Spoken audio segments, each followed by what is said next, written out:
going to sound cliche, but meditation works a lot for a lot of people.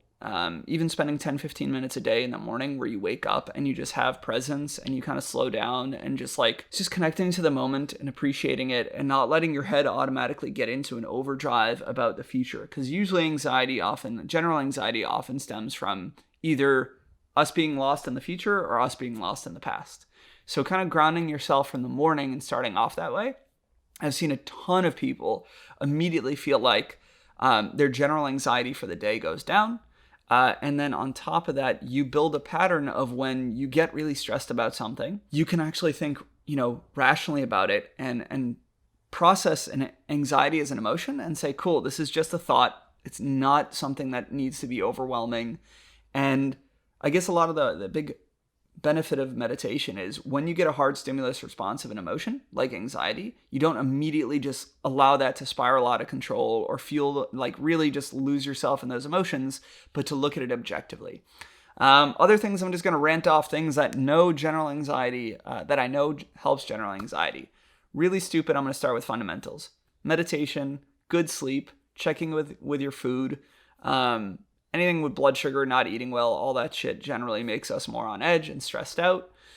I think the more that we can sit with our anxiety and explore it at times instead of resisting it.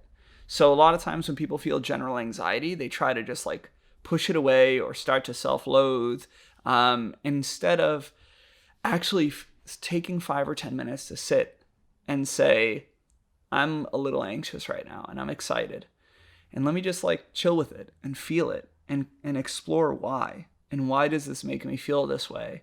Instead of pushing it away in the sense of trying to shut your brain off, trying to disconnect, going and doing something else to distract yourself, lying to yourself and saying, it's going to be okay, it's fine, it'll all be okay. But talking to yourself honestly and admitting, I have anxiety right now, and that's human and healthy. Let me sit with it. I'm going to feel it and not be scared of experiencing that feeling sometimes. And then slowly over time, start to explore it. Why am I feeling this way? And allowing it to pass through you. When we think of a roller coaster, okay, excitement and anxiety are almost the same emotion. Same physiological response. Heart beats fast, where palms are sweaty, shortness of breath, all those things. When you ascend on a roller coaster, you feel a lot of anxiety or excitement. As you get to the top, it's probably crescendoing. And then all of a sudden, once you drop, usually exhilaration and other feelings start to come through and you lose some of that anxiety. Because the reason is you kind of allow yourself to feel it in those moments. You're looking down, you're like, oh shit, I'm nervous. Okay, this is terrifying, but you're not turning away from it. You're not distracting yourself. You're not beating yourself up about it. You are sitting with it. You are feeling it. You are exploring it.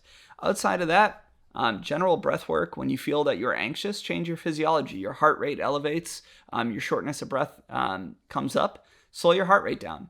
Breathe, 3 seconds in through your nose and 6 seconds out through your nose or mouth, and lower your heart rate for 2 minutes, man. Sometimes it's just as much physiology as it is mental. And change your body language. If you feel anxious and small, okay, we know that studies of just opening yourself up, standing, sitting with those feelings, admitting it to yourself and saying, hey, I'm a little anxious and I'm a little nervous right now. That's fine. Let me just chill. I don't need to rush through this. I don't need to freak out. I don't need to go away from this or push through it. I'm just going to spend 10 minutes feeling this out. And then last but not least, it goes back to what we said earlier, talking about it. I think if you can eventually start to share it with more people or be vulnerable about what you're anxious with, even if that's actions over time. So I'm anxious about doing this presentation or talking to someone about it. Okay, I'm going to intentionally go practice presenting in a safe space, even out loud to myself. Maybe I'll ask a friend and call them up and run the pitch by them. Maybe I'll tell my friend and talk to a colleague, hey, I'm really nervous about the pitch tomorrow. Can I talk through my feelings with you? Because when you start to gain control over your anxiety and you start to feel it, you start to sit with it, you start to explore it, you start to communicate it with others, you start to discuss it, it loses its power over you.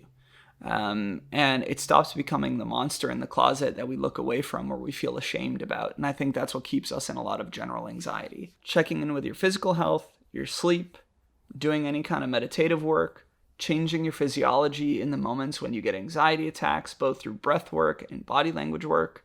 And then in general, when experiencing anxiety, maybe for the first time, explore those emotions, sit with them, enjoy the 10 to 15 minutes of feeling anxious. Like, we feel excited about lots of things, but we don't feel negative attachment to it. I think we feel negative attachment because of our behaviors a lot of times. So if you sit with anxiety, you're like, hey, this is what it is. I'm going to chill with it. I'm going to explore it eventually, see why I'm anxious about it, and kind of be inquisitive. And then it loses its power over you. And then eventually put that out into the world. Do things that make you anxious slowly. Talk about them. Challenge yourself regularly. I know I'm anxious about being judged for this thing. Somebody I know that's asked a question is judged about the fact that, like, me myself, I used to be anxious about people finding out that I didn't finish out my degree at one point, right? And I think the more that you can slowly own up to that and wear that openly, it starts to wash away from you. And then in long-term self-esteem work, inner critic work, lots of shit we could talk about.